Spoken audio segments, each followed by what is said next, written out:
31வது அதிகாரம் 8வது வசனம். கர்த்தர் தாமே உனக்கு முன்பாக போகிறவர், அவர் உன்னோடு இருப்பார், அவர் உன்னை விட்டு விலகுவதும் இல்லை, உன்னை கைவிடுவதும் இல்லை, நீ பயப்படவும் கலங்கவும் வேண்டாம் என்றான். இந்த 2026வது ஆண்டுக்கு கர்த்தர் கொடுக்கிற வாக்குத்தத்தம்,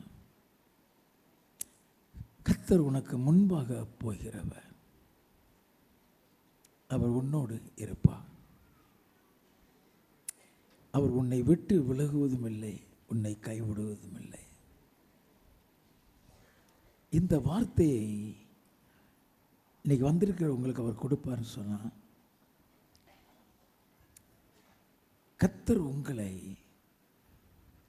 நேசிக்கிறார் என்று அர்த்தம். உங்களுக்கு அவரை தெரியாமல் இருக்கலாம், உங்களுக்கு அவரை பற்றி புரியாமல் இருக்கலாம். ஆனால் யாராக இருந்தாலும், எந்த மதத்தினராக இருந்தாலும், கர்த்தர் உங்களை நேசிக்கிறவர். அதை நீங்கள் தெரிந்து கொள்ளும்படியாக தான் இந்த வாக்குத்தத்த வசனத்தை கொடுக்கிறார். ஆண்டவர் எகிப்தின் அடிமைத்தனத்தில் இருந்து இஸ்ரவேல் மக்களை வெளியே கொண்டு வருகிறார். அப்படி வெளியே கொண்டு வர அந்த மக்களுக்கு இந்த வாக்குத்தத்தத்தை கொடுக்கிறார் என்றால்,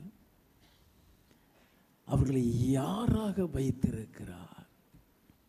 கிட்டத்தட்ட 400 ஆண்டுகள் எகிப்தின் அடிமைத்தனத்தில் இருந்தவங்க.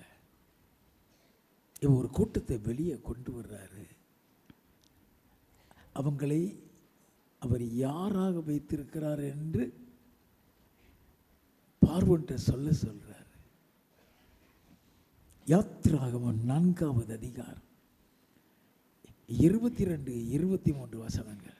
அப்பொழுது நீ பார்வோனோட சொல்ல வேண்டியது என்னவென்றால், இஸ்ரவேல் என்னுடைய குமாரன், என் சேஷ்ட புத்திரன், எனக்கு ஆராதனை செய்யும்படி என் குமாரனை அனுப்பிவிடு என்று கட்டளையிடுகிறேன். அவனை விடமாட்டேன் என்பாயாகில், நான் உன்னுடைய குமாரனை உன் சேஷ்ட புத்திரனை சங்கரிப்பேன் என்று கர்த்தர் சொன்னார் என்று சொல் என்றார். முதலாவது அவர்களை இஸ்ரவேல் என்னுடைய குமாரன், என் சேஷ்ட புத்திரன் சொல்றாரு. அப்படின்னா பிள்ளையாக வைத்திருக்கிறார் அர்த்தம். நல்ல கவனிங்க, உங்களை எல்லாரையும் பிள்ளையாக வைத்திருக்கிறார். யாரா இருந்தாலும் சரி, அவர் பிள்ளையாக வைத்து தான் உங்களுக்கு இந்த வாக்குத்தத்தத்தை கொடுக்கிறார். உபாகமம் 31வது அதிகாரம் 8வது வசனத்தை மறுபடியும் வாசிப்போம். கர்த்தர் தாமே உனக்கு முன்பாக போகிறவர், அவர் உன்னோடு இருப்பார், அவர் உன்னை விட்டு விலகுவதும் இல்லை, உன்னை கைவிடுவதும் இல்லை, நீ பயப்படவும் கலங்கவும் வேண்டாம் என்றான். கலங்கவும் வேண்டாம். இந்த 8வது வசனத்தின் கடைசி பகுதியில் நீ பயப்படவும் கலங்கவும் வேண்டாம்னு சொல்றாரு. 8வது வசனத்துக்கு முந்தின பகுதி 6வது வசனத்தில் ஆரம்பத்திலேயே அதை சொல்றாரு. வாசிப்போம். நீங்கள் பலம் கொண்டு திடமனதாயிருங்கள், அவர்களுக்கு பயப்படவும் திகைக்கவும் வேண்டாம். அவர்களுக்கு பயப்படவும் திகைக்கவும் வேண்டாம் சொல்லி அந்த இஸ்ரவேல் மக்கள் மத்தியில் கர்த்தர் வாக்குத்தத்தம் கொடுக்கிறார். கர்த்தர் தான் உன் கூட வருகிறார், அவர் உன்னை விட்டு விலகிறதும் இல்லை, உன்னை கைவிடுகிறதும் இல்லை. இந்த வசனத்தினுடைய சகல காரியங்களையும் வேத வசன அடிப்படையில் நம்ம தியானிக்க போகிறோம். எல்லாரும் கவனிங்க, நீங்கள் ஆசீர்வதிக்கப்படணும்னு வந்திருக்கிறீங்க, நீங்கள் பிரச்சனையிலிருந்து மாறணும்னு வந்திருக்கிறீங்க. நல்லா கவனிச்சுக்கிட வேண்டும். நீங்கள் பலம் கொண்டு திடமனதாக இருங்கள், அவர்களுக்கு பயப்படவும் கலங்கவும் வேண்டாம். பயப்பட வேண்டாம், கலங்க வேண்டாம், திகைக்க வேண்டாம் சொன்னார்னா, நீ எந்த பாதையில் கடந்து வந்தங்கிறதை அவருக்கு தெரியும். நீ எந்த கண்ணீரின் பாதையில் கடந்து வந்தங்கிறது அவருக்கு தெரியும். நல்லா கவனிங்க. நீ எந்த கண்ணீரின் பாதையில் கடந்து வந்திருக்கிறீங்க, நீ எந்த அளவுக்கு உங்கள் வாழ்க்கையில் பயந்து வாழ்ந்திருக்கிறீங்க அவருக்கு தெரியும். அதையே நினச்சிட்டு புதிய ஆண்டுக்குள்ளே வர வேண்டாம். பயப்படாத, கலங்காத. நம்மளை டார்ச்சர் பண்ணுறதுக்குனே ஒரு சிலர் இருப்பாங்க.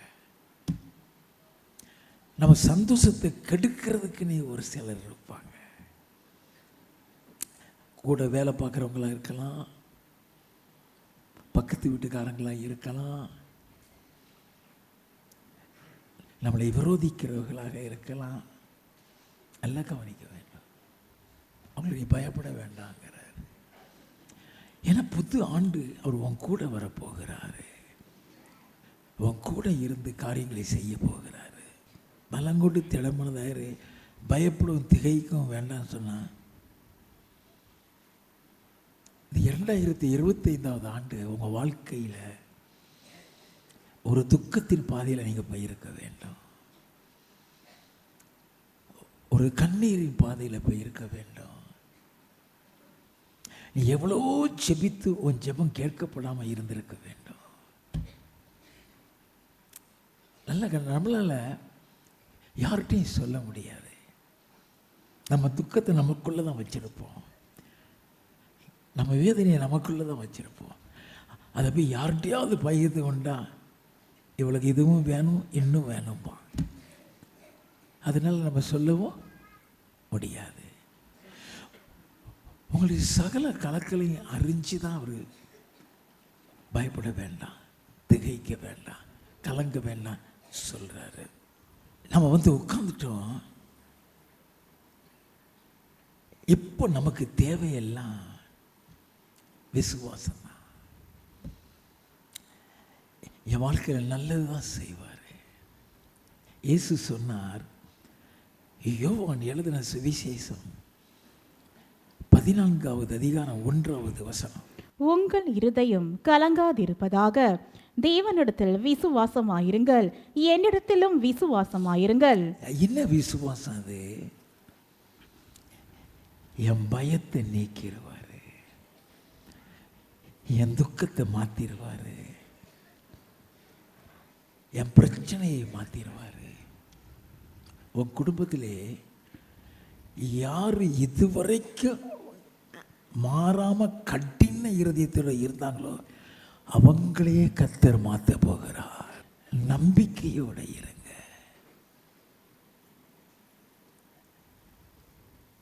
அந்த கலக்க திகைப்பு இருக்க வேண்டாம் ஆண்டவர் விரும்புகிறார். அவன் இஸ்ரவேல் மக்களை பார்த்து தான் சொன்னீங்க, கலங்க வேண்டாம், திகைக்க வேண்டாம், திடமனதாயின்னு சொன்னார்னா அந்த இஸ்ரவேல் மக்கள் எப்படிப்பட்ட பாடுகளில் போனாங்கங்கிறதே தெரிஞ்சுக்கணும். எப்படிப்பட்ட பாடுகள், வேதனைகள், உபத்திரவங்களில் போனாங்கங்கிறத பார்த்துட்டு மற்ற வாக்குத்தத்தத்துக்குள்ளே போவோம். அவளை வெறுமையாக அவர் வெளியே கொண்டு வரல, நல்லா இருந்தவங்களை வெளியே கொண்டு வரல.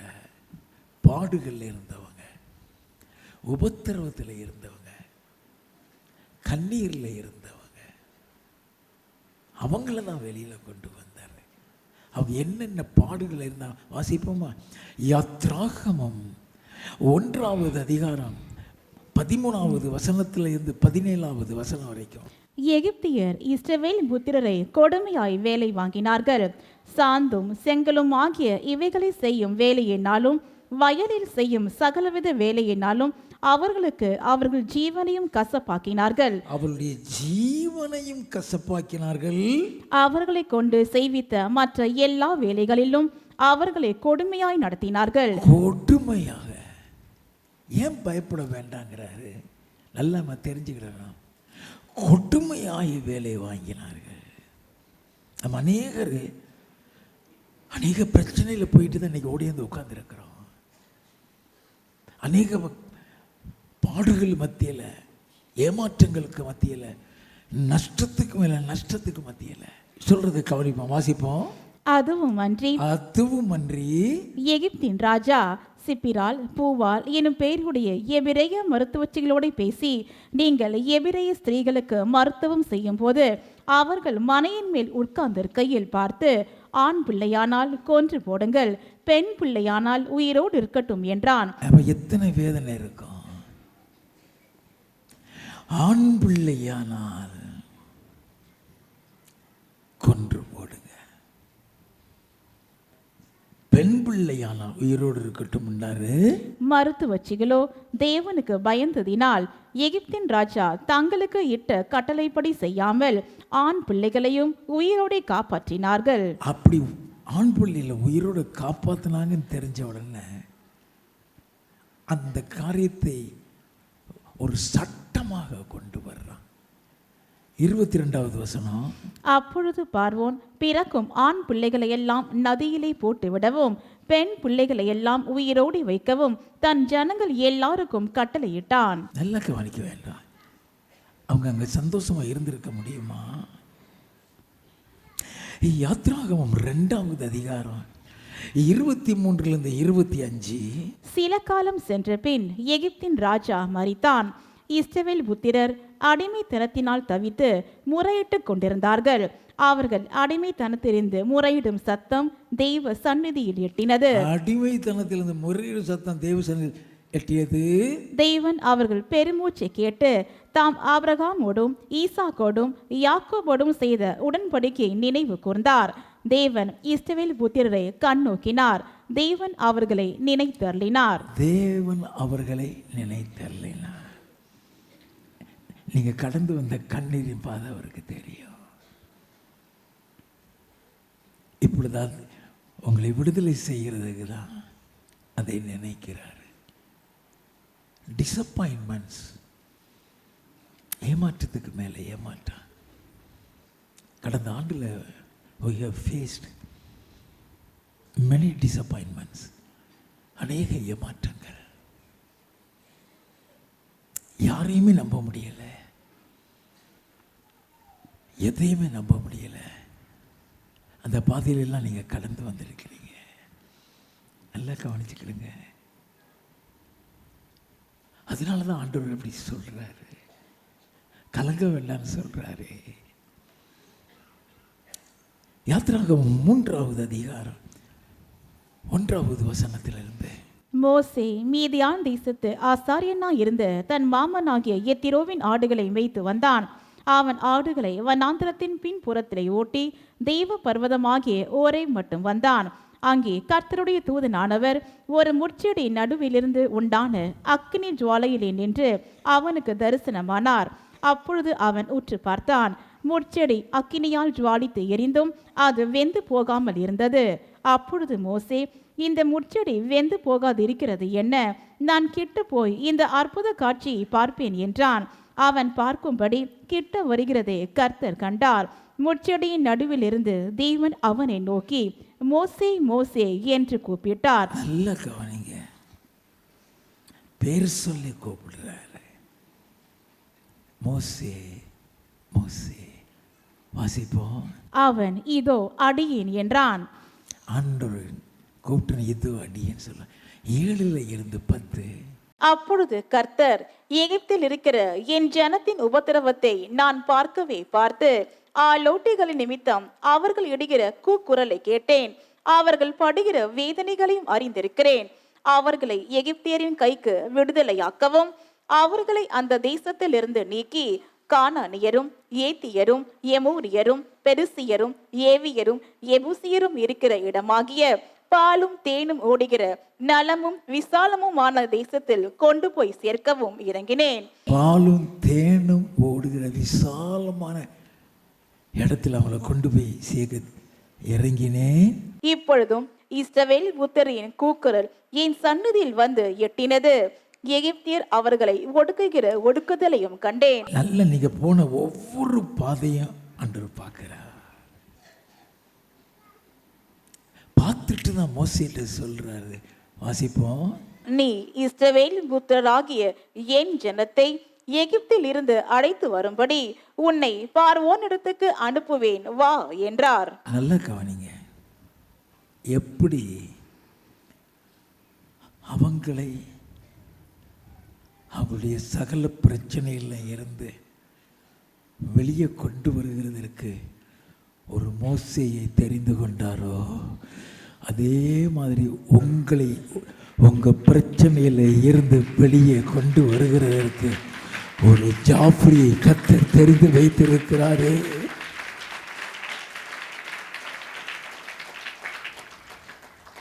எனக்காக உங்களை கொண்டு வரல, உங்களுக்காக என்னை வைத்திருக்கிறாரு. அதற்கேற்ற வல்லமை, அதற்கேற்ற அபிஷேகம், அதற்கேற்ற கிருபையை மோசேக்கு கொடுத்து தான் அழைக்கிறார். அதே மாதிரி கர்த்தர் உங்களை விடுதலை செய்ய, உங்கள் சிறையிருப்பை நீக்க, உங்கள் மந்திரங்களை அழிக்க அதற்கேற்ற வல்லமை, அதற்கேற்ற அபிஷேகத்தை கொடுத்து தான் உங்க கொண்டு வந்திருக்கிறார்.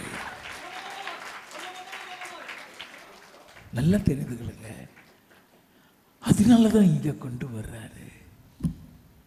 ஏன் விருப்பம் கிடையாது, ஏன் எண்ணம் கிடையாது,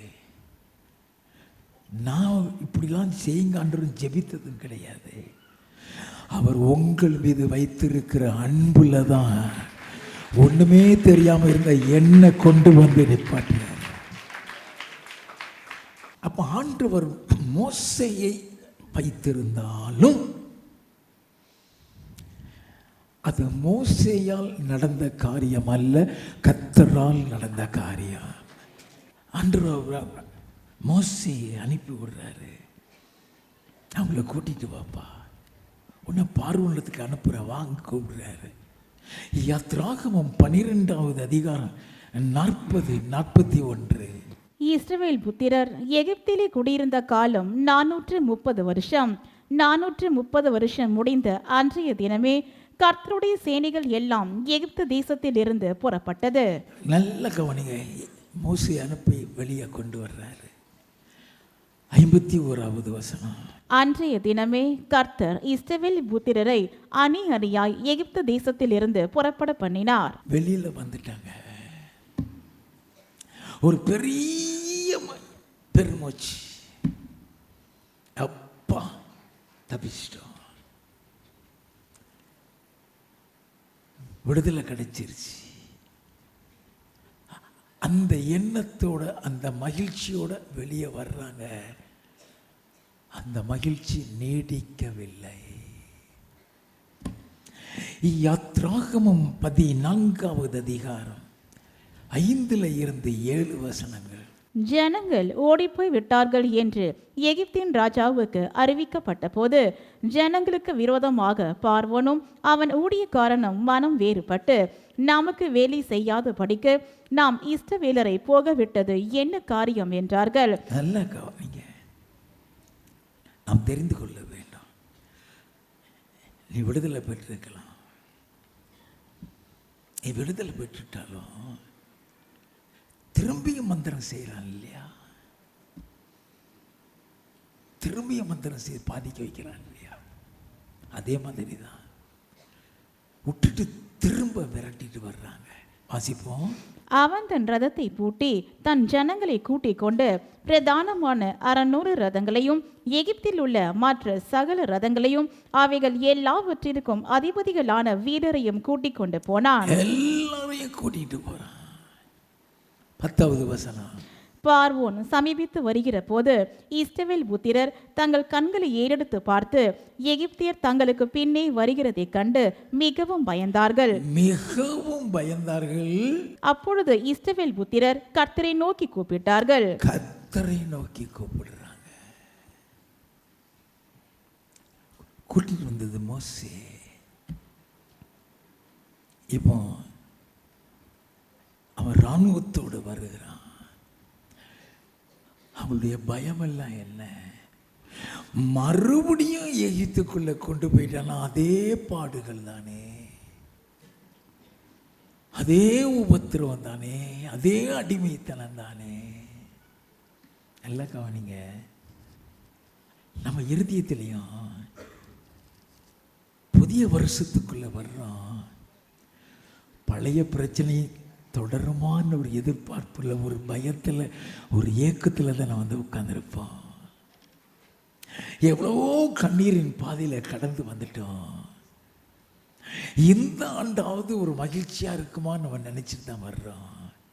ஆனா இருதயத்துக்குள்ள ஒரு பயம், ஒரு கலக்கம், அந்த பழைய உபத்திரவம், பழைய கண்ணீரின் பாதைகள், பழைய ஏமாற்றங்கள் தொடருமா?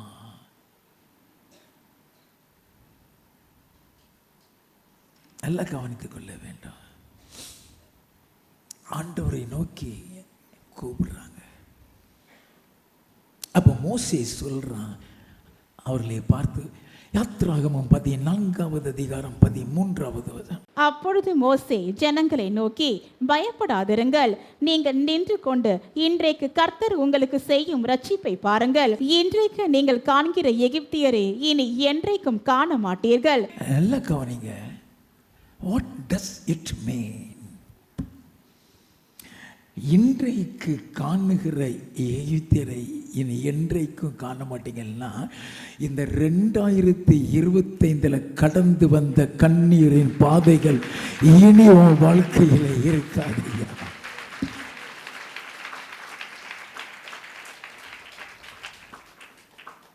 உபாகமம் 31வது அதிகாரம் 6வது வசனம். நீங்கள் பலங்கொண்டு திடமனதாயிருங்கள். நீங்கள் பலங்கொண்டு திடமனதாயிருங்கள். அவர்களுக்கு பயப்படவும் திகைக்கவும் வேண்டாம். அவர்களுக்கு பயப்படவும் திகைக்கவும் வேண்டாம். உன் தேவனாகிய கர்த்தர் தாமே உன்னோடு கூட வருகிறார். அவர் உன்னை விட்டு விலகுவதும் இல்லை, உன்னை கைவிடுவதும் இல்லை என்று சொன்னான். நல்லா கவனிங்க. கர்த்தர் உன் கூட வருவார். எந்த சூழ்நிலையும் உன்னை விட்டு விலக மாட்டார், உன்னை கைவிட மாட்டார். ஆண்டவர் வாக்குத்தத்தம் கொடுக்கிறாரு. மோசே சொல்றான், இன்னைக்கு காண்கிற இந்த எகிப்தியரை என்னைக்கும் காண மாட்டீங்க. யாத்திராகமம் 14வது அதிகாரம் 26 முதல். கர்த்தர் மோசேயை நோக்கி, ஜலம் எகிப்தியர் மேலும் அவர்களுடைய ரதங்கள் மேலும் அவர்களுடைய குதிரை வீரர் மேலும் திரும்பும்படிக்கு உன் கையை சமுத்திரத்தின் மேல் நீட்டு என்றார். அப்படியே மோசே தன் கையை சமுத்திரத்தின் மேல் நீட்டினான்.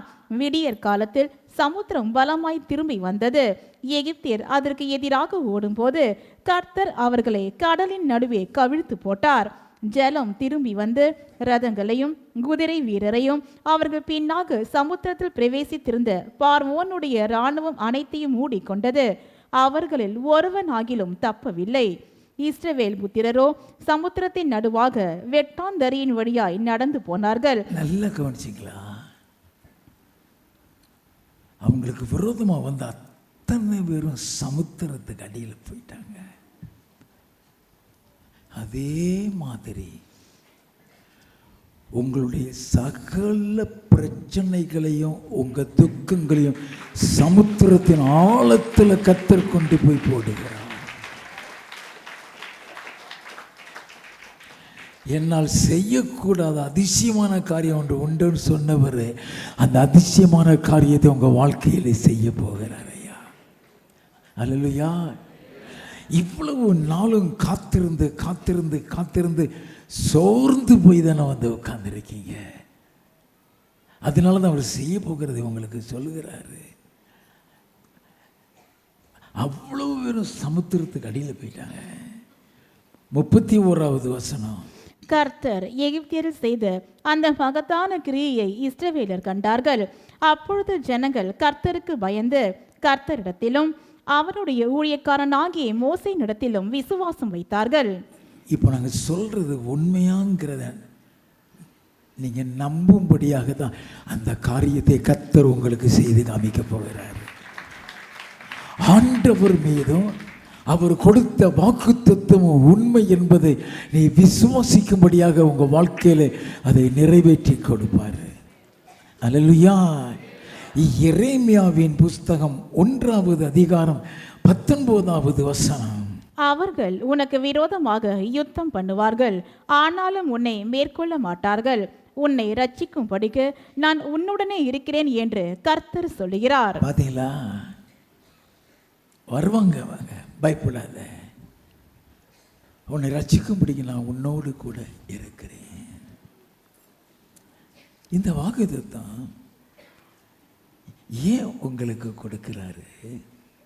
நீங்க நினைக்கலாம் எங்களுக்கு இயேசுவை தெரியாது, எங்களுக்கு இது எப்படி சாத்தியமாகும்? நல்ல கவனிங்க, ஐயா இப்படி சொல்றாரு, இங்க வந்த எல்லாருக்கும் சொல்றாரு, நாங்கள் ஆண்டவரே அறியலையே, நாங்கள் அந்த மார்க்கம் இல்லையே. நல்ல கவனிங்க, நான் எதை வைத்து இது எல்லாருக்கும் கர்த்தர் சொல்லுகிறாருங்கிறத வசன ஆதாரத்தோடு உங்களோடு பேசுகிறேன். 2 ராஜாக்களின் புஸ்தகம் 5வது அதிகாரம் 1 முதல் 3 வசனங்களை வாசிக்க கேட்போம். சீரிய ராஜாவின் படைத்தலைவனாகிய நாகமான் என்பவன் தன் ஆண்டவனிடத்தில் பெரிய மனுஷனும் எண்ணிக்கையுள்ளவனுமாயிருந்தான். அவனை கொண்டு கர்த்தர் சீரியாவுக்கு இரட்சிப்பை கட்டளையிட்டார்.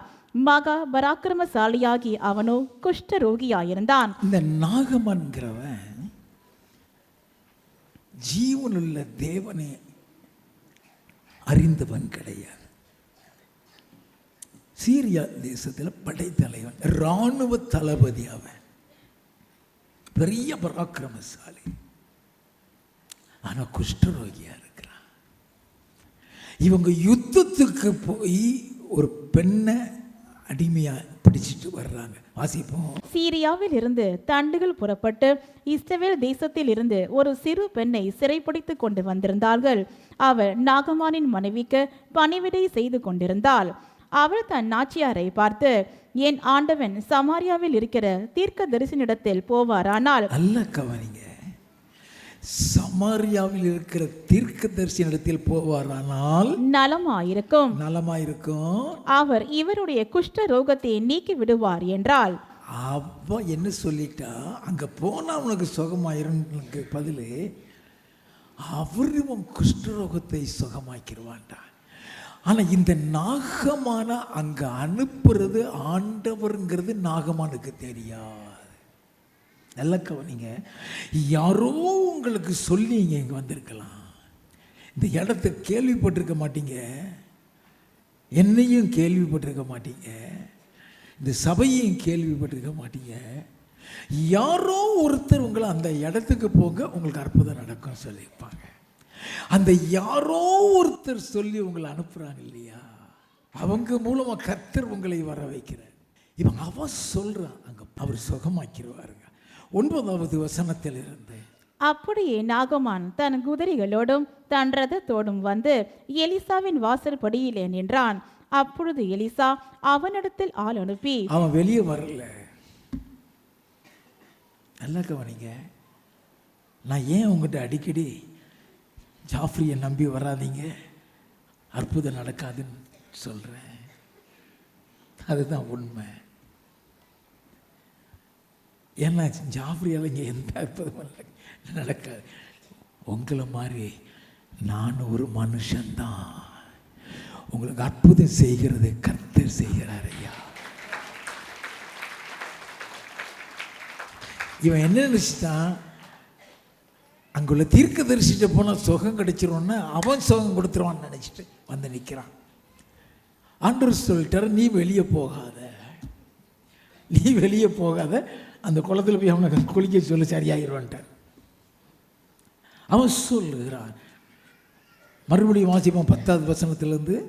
அப்பொழுது எலிசா அவனிடத்தில் ஆள் அனுப்பி, நீ போய் யோர்தானில் 7 தரம் ஸ்நானம் பண்ணு, அப்பொழுது உன் மாம்சம் மாறி நீ சுத்தமாவா என்று சொல்ல சொன்னான். நீ அங்கே போய் 7 தடவை முங்கியது, நீ சரியாகிடுவ. வாசிப்போம். அதற்கு நாகமான் கடும் கோபம் கொண்டு புறப்பட்டு போய் அவன் வெளியே வந்து நின்று தன் தேவனாகிய கர்த்தருடைய நாமத்தை தொழுது தன் கையினால் அந்த இடத்தை தடவி இவ்விதமாய் குஷ்டரோகத்தை நீக்கி விடுவான் என்று எனக்குள் நினைத்திருந்தேன். அவன் இப்படிப்பட்ட எண்ணத்தில் வர்றான். நீங்கள் அப்படித்தானே வர்றீங்க. அவர் நம்ம தலையில கை வச்சு ஜெபம் பண்ணுவார். அவர் ஜெபமான சுகமாயிரும். அப்படிதான் நீங்கள் நினைச்சு வர்றீங்க. இவரை நினைச்சு வராதீங்க, அவரை நினைச்சு வாங்க.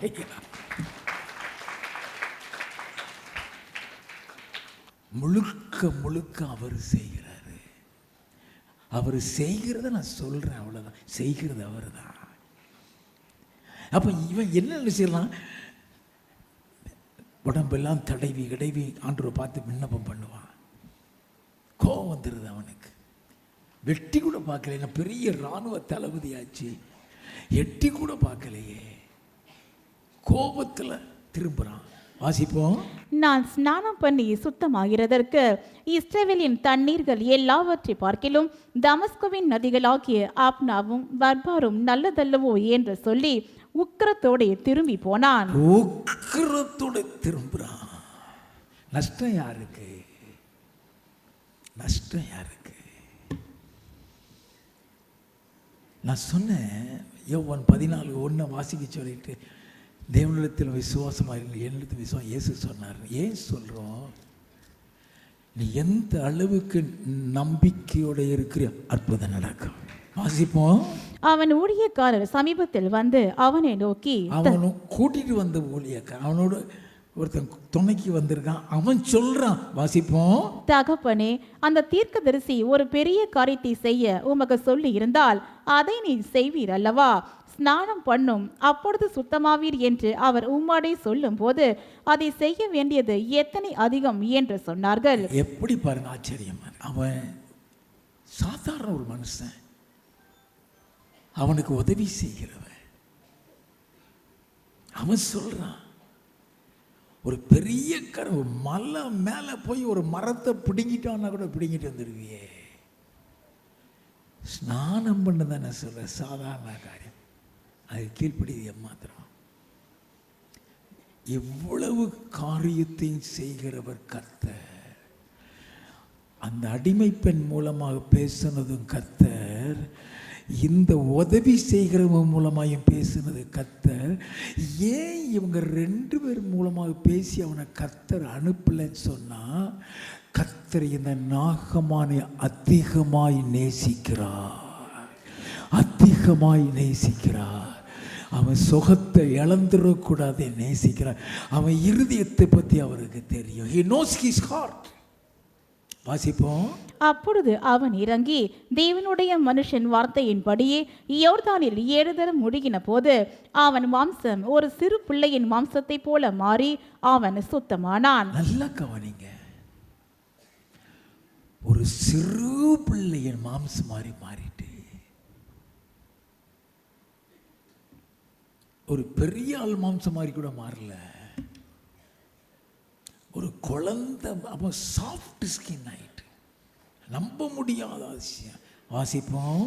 அப்பொழுது அவன் தான் கூட்டத்தோடெல்லாம் தேவனுடைய மனுஷன் இடத்துக்கு திரும்பி வந்து அவனுக்கு முன்பாக நின்று, இதோ இஸ்ரவேலில் இருக்கிற தேவனை தவிர பூமி எங்கும் வேறே தேவன் இல்லை என்பதை அறிந்தேன். பூமி எங்கும் வேற தேவன் இல்லையா? எல்லாம் கவனிக்க வேண்டும்.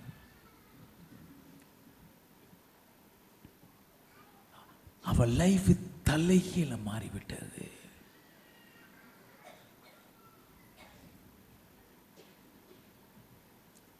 பதினேழாவது வசனத்தின் பிற்பகுதி, இனி கர்த்தருக்கே அல்லாமல் அந்நிய தேவர்களுக்கு சர்வாங்க தகனத்தையும் பலியையும் செலுத்துவதில்லை. நல்ல கர்த்தருக்கே அல்லாமல் சர்வாங்க தகனத்தின் பலியை இனி செலுத்த மாட்டேன். அவன் வாழ்க்கையில் ஒரு பெரிய அற்புதத்தை கர்த்தர் செய்கிறார். அப்படியே வாழ்க்கையும் மாறிது, குஷ்டரோகமும் மாறிடுது. அவன் ஆண்டவரே அறியாதவன், கர்த்தரையே அறியாதவன்.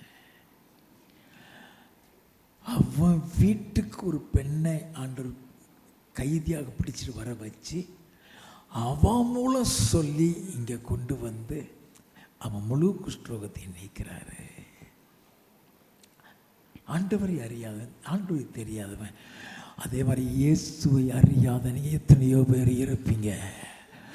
இயேசுவின் மார்க்கத்தை அறியாத எத்தனை பேர் இருப்பீங்க. உங்களையும் கர்த்தர் நேசிக்கிறார். உங்களுக்கு இந்த வாக்குத்தத்தங்கள் உண்டு. உங்களுக்கு இந்த அற்புதம் நடக்கும். உங்களுக்காகவே கர்த்தர் இன்னைக்கு வாக்குத்தத்தத்தை இந்த வந்த அத்தனை பேருக்கும் சொல்லி கொடுக்கிறாரே. நீ இயேசுவை அறிந்தாலும் சரி, அறியாட்டாலும் சரி, நீ நல்லவனாய் இருந்தாலும் சரி, நல்லவனாய் இல்லாட்டாலும் சரி, கர்த்தர் உன்னை நேசிக்கிறார். நல்லா கவனித்துக்கொள்ள. வேதத்தில் நம்ம நல்லா இப்போ இவ்வளோ நேரம் நம்ம பார்த்த காரியத்தில் என்னென்னா, இந்த 2025 நீ கடந்து வந்த பாதை சமுத்திரத்தின் ஆழத்திலே போடப்படுகிறது. 2025 வந்த கண்ணீரின் பாதைகள் 2026 இருக்காதுங்கிறதை இவ்வளோ நேரம் உங்களுக்கு விளக்கி சொல்லிட்டு தான், அது எனக்கு நடக்குமா எனக்கு நடக்காதாங்கிறதுக்கு விளக்கம்தான் இந்த நாகமான் காரியத்தை உங்களுக்கு சொல்லி கொடுக்குற. எல்லாருடைய வாழ்க்கையிலையும் கர்த்தர் அந்த வாக்குத்தத்தத்தை கொடுக்கிறார். பழைய உபத்திரவங்கள், பழைய கடின பாதைகள், பழைய ஏமாற்றங்கள், பழைய வேதனைகள், பழைய உபத்திரவங்கள் 2025 கடைசியிலேயே சமுத்திரத்தின் ஆழத்தில் போடப்பட்டு விட்டாச்சு. 26 இருந்து ஒரு புதிய வாழ்க்கையை, புதிய அனுபவத்தை, புதிய இன்பத்தை கர்த்தர் உனக்கு கொடுக்கிறார். இரண்டாவது, கர்த்தர் தாமே உனக்கு முன்பாக போகிறவர். அவர் உன்னோடு இருப்பார். அவர் உன்னை விட்டு விலகிறதில்லை, உன்னை கைவிடுகிறதில்லை. எப்படி? யோசேப்புன்னு ஒருத்தன் இருந்தான். குடும்பத்திலேயே உபத்திரவம். எல்லாம் நல்ல கவனிங்க. அது ஏன் நம்ம தெரிந்து கொள்ள வேண்டும். ஆதியாகமம் 37வது அதிகாரம் 2வது வசனம். யாக்கோபுடைய சந்ததியின் வரலாறு.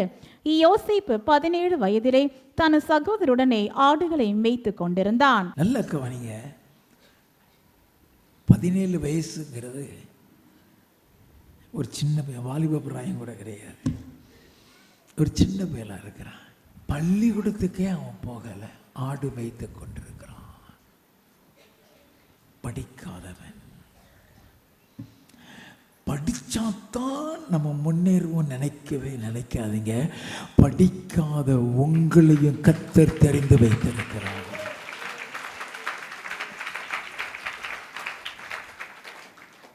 நல்லா தெரிந்து கொள்ள வேண்டாம். படிக்காத உங்களையும் கர்த்தர். அதனால தான் இந்த யோசேப்பை குறித்து வேதத்தில் எழுதப்பட்டது. ஆடு மேய்ச்சிக்கிட்டு இருந்தவன். தாவீது ஆடு மேய்ச்சவன் தான். 4வது வசனம். அவனுடைய சகோதரர் எல்லாரிலும் அவனை தங்கள் தகப்பன் அதிகமாய் நேசிக்கிறதை அவன் சகோதரர் கண்டபோது அவனோடு பச்சமாய் பேசாமல் அவனை பகைத்தார்கள். ஏன் பகைக்காங்க? அவன் தகப்பன் அவன் மேல அதிக அன்பு செலுத்துறதுனால. உங்களை ஏன் பகைக்கிறாங்க தெரியுமா? அவங்க குடும்பமே பகைக்கும். உங்கள் வீட்டில் உள்ளவங்களை பகைப்பாங்க. உங்களால் புரிய முடியாது. நான் என்ன தப்பு செஞ்சேன், நான் என்ன பாவம் செஞ்சேன், ஏன் காரணமே இல்லாமல் என்னை பகைக்கிறாங்க, வெறுக்கிறாங்க, பேசுகிறாங்க நினைப்பீங்க. உங்கள் மீது கர்த்தர் அன்பு அதிகமாய் வைத்திருக்கிறபடினால பகைக்கிறாங்க.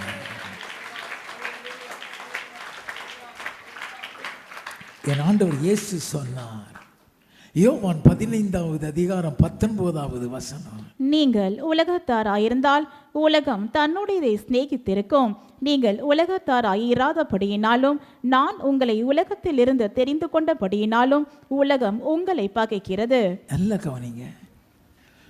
உங்களை உலகத்தில் இருந்து தெரிந்து கொண்டபடியினால் உலகம் உங்களை பகைக்கிறது. ஆண்டவர் உங்களை உலகத்தில் இருந்து தெரிந்து கொண்டார். உனக்கு தான் தெரியாது, அவருக்கு ஒன்று தெரியும். அவர் உன்னை தெரிந்து கொண்டதுனால காரணம் இல்லாமலே பகைப்பாங்க. உன் வீட்டுக்கு வர மாட்டாங்க. அப்போ கர்த்தர் உன் கூட இருக்கிறான்னு அர்த்தம். நீ போகிற இடம்லாம் அவர் வருவார்னு அர்த்தம்.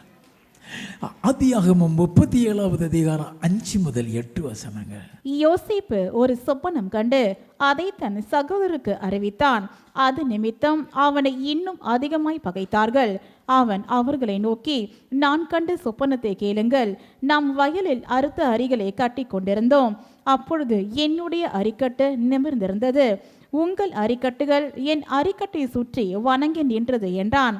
அப்பொழுது அவன் சகோதரர் அவனை பார்த்து நீ எங்கள் மேல் துரைத்தனம் பண்ணுவாயோ, நீ எங்களை ஆள போகிறாயோ என்று சொல்லி அவனை அவன் சொப்பனங்களின் நிமித்தமும் அவன் வார்த்தைகளின் நிமித்தமும் இன்னும் அதிகமாய் பகைத்தார்கள். அவனை பகைக்கிறாங்க, விரோதமாய் பேசுறாங்க, இவன் சொப்பனம் பழிச்சிருமாங்கிறாங்க. நீங்க யார்கிட்டயாவது போய் எனக்கு ஆண்டவர் இதை சொன்னான்னு சொன்னால், ஆமையோ பெரிய ஆள் இவட்ட வந்து பேசுகிறார் சொல்கிறாங்களா? நம்மகிட்ட வந்து புருடா பாரு, இவ பண்ணாத சேட்டை கிடையாது, இவட்ட ஆண்டவர் பேசுகிறாங்க. நீ சேட்டை பண்ணுறியோ சேட்டை பண்ணலையோ ஆண்டவர் அதை பார்க்க மாட்டார். உன்னை நேசிக்கிறார் ஐயா, உன்னை நேசிக்கிறார், உன்னோடு இடைபடுகிறார், உன்னை பரலோக ராஜ்யத்துக்கு கொண்டு போக தான் விரும்புகிறார். 11வது வசனம். அவன் சகோதரர் அவன் மேல் பொறாமை கொண்டார்கள். பொறாமை கொள்ளுகிறாங்க. 18, 19. அவர்கள் அவனை தூரத்தில் வர கண்டு அவன் தங்களுக்கு சமீபமாய் வரும் முன்னே அவனை கொலை செய்யும்படி சதி யோசனை பண்ணி ஒருவரை ஒருவர் நோக்கி, இதோ சொப்பனக்காரன் வருகிறான், நாம் அவனை கொன்று இந்த குடிகள் ஒன்றிலே அவனை போட்டு ஒரு துஷ்ட மிருகம் அவனை பட்சித்தது என்று சொல்லுவோம், வாருங்கள், அவனுடைய சொப்பனங்கள் எப்படி முடியும் பார்ப்போம் என்றார்கள். அவன் சொப்பனா எப்படி முடியும்னு பார்ப்போம். 24வது வசனம். அவனை எடுத்து அந்த குடியிலே போட்டார்கள். 28வது வசனம். அந்த வர்த்தகரான மீதியானியர் கடந்து போகிற போது அவர்கள் யோசேப்பை அந்த குழியில் இருந்து தூக்கி எடுத்து அவனை இஸ்மவேலர் கையில் 20 வெள்ளி காசுக்கு விற்று போட்டார்கள். நல்ல கவனிங்க, உலகம் உங்களை புரிஞ்சுக்கிறாது, உலகம் உங்களை நேசிக்காது, உலகத்தார் உங்களுக்கு சப்போர்ட்டாக இருக்க மாட்டாங்க. ஆனால் எல்லா சூழ்நிலையும் கர்த்தர் உன் கூட வருவார். அதுக்கு தான் அந்த வாக்குத்தத்தம் வித்தே போட்டானுங்க, 20 வெள்ளி காசுக்கு வித்தே போட்டானுங்க.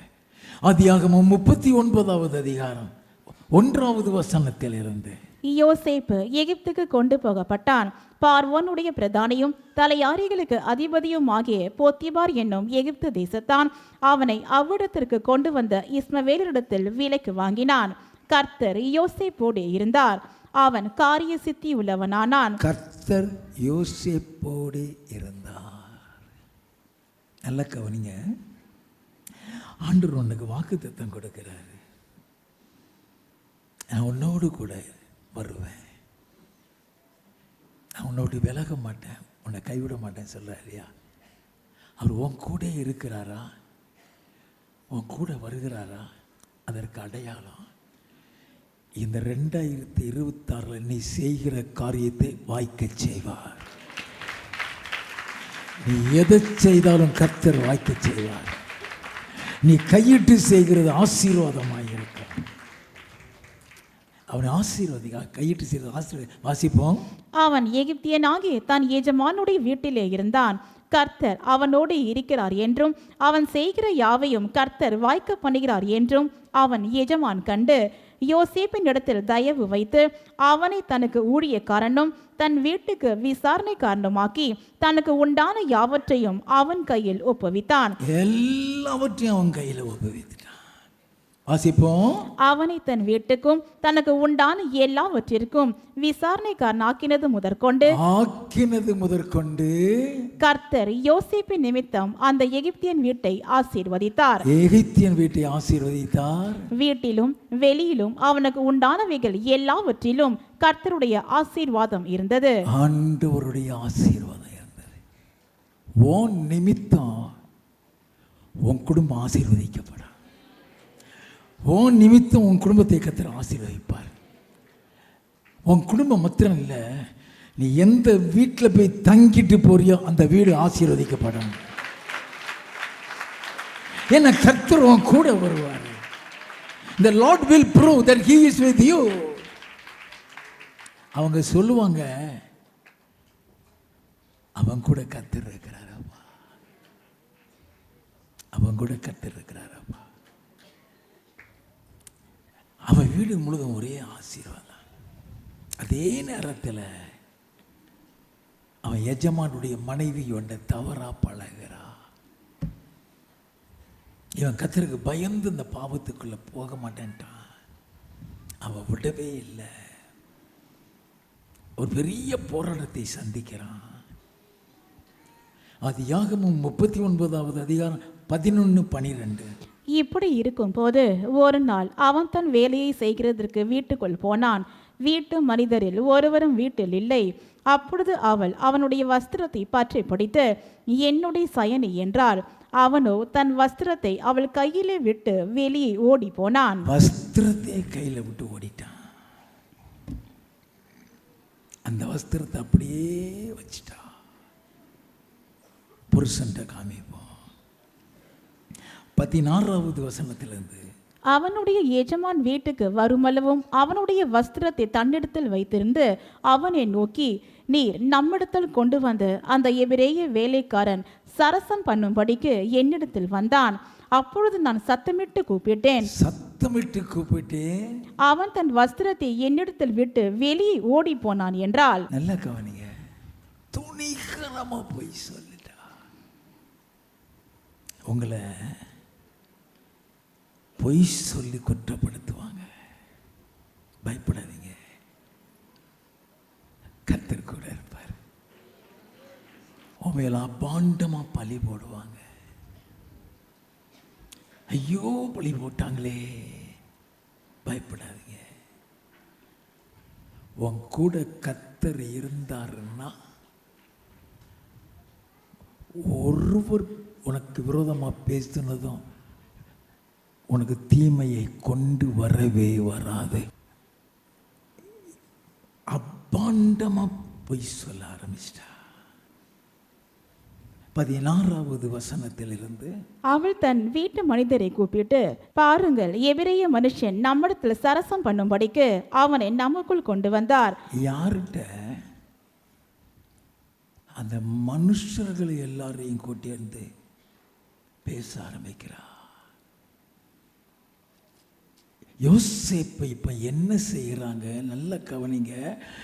20வது வசனத்தில் இருந்து, யோசேப்பின் எஜமான் அவனை பிடித்து ராஜாவின் கட்டளையால் காவலில் வைக்கப்பட்டவர்கள் இருக்கும் சிறைச்சாலையிலே அவனை ஒப்புவித்தான். குற்றமே செய்யாதவனை கொண்டு பொய் குற்றம் சுமத்தி ஜெயில போட்டாங்க. 21வது வசனம், கர்த்தரோ யோசேப்போடு இருந்து ஜெயிலில் உள்ள கிடக்கிறாரு. அவங்க கர்த்தர் கூட இருக்கிறாரு. அவன் ஒத்தையில இல்லை, கர்த்தரோட இருக்கிறான். வாசிப்போம். அவன் மேல் கிருபை வைத்து சிறைச்சாலை தலைவனுடைய தயவு அவனுக்கு கிடைக்கும்படி செய்தார். அந்த சிறைச்சாலையில் இருக்கிறான். 12 வருஷம் போட்டாங்க, கிட்டத்தட்ட 13 வருஷம். சொப்பனத்துக்கு அர்த்தம் சொல்ற கிருபை கர்த்தர் அவனுக்கு கொடுத்திருக்கார். ராஜாவுடைய பானபாத்திரக்காரத்தை சுயம்பாகி வருது. 2 பேரும் சொப்பனம் தாங்கிறான். 2 பேருடைய சொப்பனத்தையும் சொல்லிட்டு சுயம்பாகிட்டு தலைவன்ட்டு சொல்கிறான், 3 நாளைக்குள்ள உன்னை தூக்கில் போட்டுருவாங்க. பானபாத்திரக்காரனை சொல்கிறான், 3 நாளையில் நீ மறுபடியும் அவருக்கு பானபாத்திரத்தில் கொண்டு போய் கொடுப்பேன். நீ அவர்கிட்ட போய் இருக்கும்போது என்ன நினச்சிக்கோ, என் காரியத்தை சொல்லி என்னை வெளியே கொண்டு வாமா. அவன் போய் மறந்தே போயிடுவான். 2 வருஷம் அதே பாதை தான். 2 வருஷத்துக்கு அப்புறம் கர்த்தர் பார்வோனுக்கு ஒரு சொப்பனத்தை 41வது அதிகாரம் 1வது வசனம். 2 வருஷம் சென்ற பின்பு பார்வோன் ஒரு சொப்பனம் கண்டான். 2 வருஷம் கழிச்சு ஒரு சொப்பனம். அது அவனை திகைக்க வைக்கிறது. அந்த சொப்பனம் அவனை கலங்க வைக்கிறது. 8வது 9வது வசனம். காலமே பார்வோனுடைய மனம் கலங்கி கொண்டிருந்தது. அப்பொழுது அவன் எகிப்தில் உள்ள சகல மந்திரவாதிகளையும் சகல சாஸ்திரிகளையும் அழைப்பித்து அவர்களுக்கு தன் சொப்பனத்தை சொன்னான். ஒருவராலும் அதன் அர்த்தத்தை பார்வோனுக்கு சொல்லக்கூடாமற் போயிற்று. ஒருவனாலையும் சொல்லக்கூடாது போய்விட்டது. வாசிப்போம். அப்பொழுது பானபாத்திரக்காரரின் தலைவன் பார்வோனை நோக்கி, நான் செய்த குற்றம் இன்றுதான் என் நினைவில் வந்தது. பார்வோன் தம்முடைய ஊழியக்காரன் மேல் கடும் கோபம் கொண்டு என்னையும் சுயம்பாகிகளின் தலைவனையும் தலையாரிகளின் அதிபதி வீடாகிய சிறைச்சாலையிலே வைத்திருந்த காலத்தில் நானும் அவனும் ஒரே ராத்திரியிலே வெவ்வேறு பொருள் கொண்டு சொப்பனம் கண்டோம். இப்ப விவரமா சொல்றான். நாங்க 2 பேரும் வெவ்வேறு சொப்பனம் கண்டோம். எங்க சொப்பனத்துக்கு அவன் அர்த்தம் சொன்னான். அவன் சொன்னது மாதிரியே சுயம்பாய்க்கு தலைவனில் தூக்கு போட்டீங்க. அவன் சொன்னது மாதிரியே என்ன மறுபடியும் கிடைக்கணும். அவனை கூட்டிட்டு வாங்க, உங்கள் சொப்பனத்துக்கு அர்த்தம் சொல்லிடுவான். யோசேப்பு ராஜா கூட்டிட்டு வருது. ராஜா அந்த சொப்பனத்தை சொல்றாரு, அதுக்கு அர்த்தத்தை சொல்றான். இந்த 7 வருஷத்துல கடுமையான பஞ்சம் வரப்போகுது. தேசத்தில் ஒரு பொருள் வெளியே இல்லாத அளவுக்கு பஞ்சம் வரப்போகுது. அந்த 7 வருஷத்துக்குள்ள சேர்த்துரு. ஒவ்வொரு வீட்லேயும் விளைச்சல் இத்தனை பகுதியை கொடுக்க சொல்லல. அதுக்கப்புறம் அந்த பணம் பஞ்சம் முடிகிற வரைக்கும் அந்த ஆகாரம் எல்லா மக்களுக்கும் பிரயோஜனமாக இருக்கும். ஆதியாகமம் 41:38 இருந்து.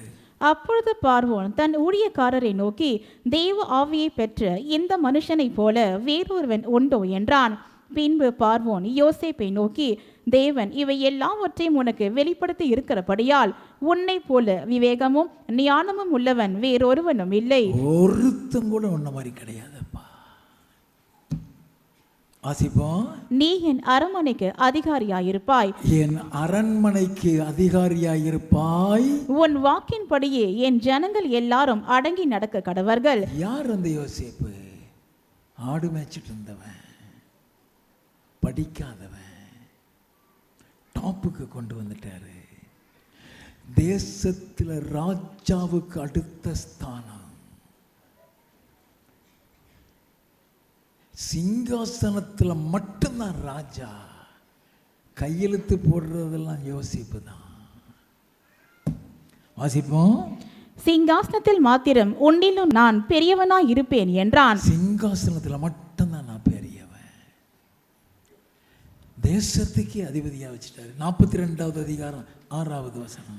யோசேப்பு அத்தேசத்துக்கு அதிபதியாயிருந்து தேசத்தின் ஜனங்கள் யாவருக்கும் விற்றான். யோசேப்பின் சகோதரர் வந்து முகங்குப்புற தரையிலே விழுந்து அவனை வணங்கினார்கள். நல்ல கவனிங்க.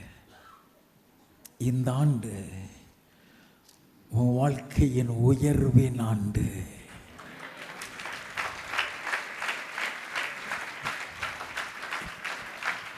இந்த ஆண்டு கர்த்தர் உன்னை மேன்மைப்படுத்துகிற ஆண்டு.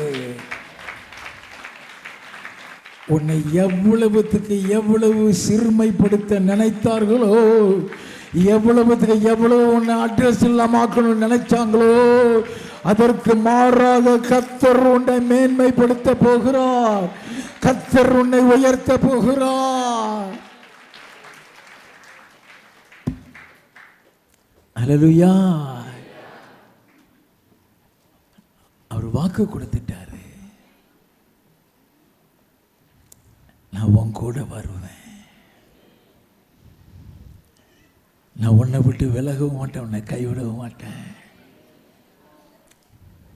நீ பயப்படவும் கலங்கவும் வேண்டாம். பழைய பாடுகள், பழைய அவமானங்கள், பழைய நிந்தனைகள், பழைய பிரச்சனைகள் மாறுகிறது. இந்த ஆண்டு நீ போகிற இடம் ஆசீர்வாதமாக இருக்கா, நீ செய்கிற தொழில் ஆசீர்வாதமாக இருக்கா, நீ வேலை பார்க்குற ஸ்தலம் உன் நிமித்தம் ஆசீர்வதிக்கப்படும், உன் குடும்பம் உன் நிமித்தம் ஆசீர்வதிக்கப்படும். கர்த்தர் உன்னை தெரிந்து கொண்டார். கர்த்தர் உன்னை நேசிக்கிறார். சங்கீத புஸ்தகம் 90வது சங்கீதம் 15வது வசனம். தேவரீர் எங்களை சிறுமைப்படுத்தின நாட்களுக்கும் நாங்கள் துன்பத்தை கண்ட வருஷங்களுக்கும் சரியா எங்களை மகிழ்ச்சியாக்கும். நல்லா கவனிங்க. மோசே ஜெபிக்கிறான், ஐயா நீர் எங்களை சிறுமைப்படுத்தின நாட்களுக்கும் துன்பத்தை கண்ட வருஷங்களுக்கும் சரியாய் எங்களை மகிழ்ச்சியாக்கும். நீ கடந்த 25ல் நீ எத்தனை கண்ணீரின் பாதையில் போயிருப்ப,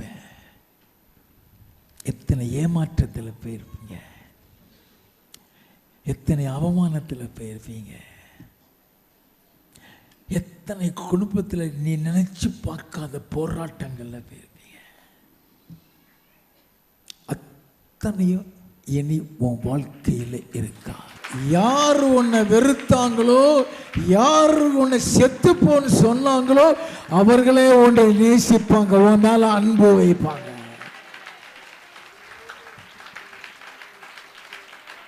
அல்லேலூயா.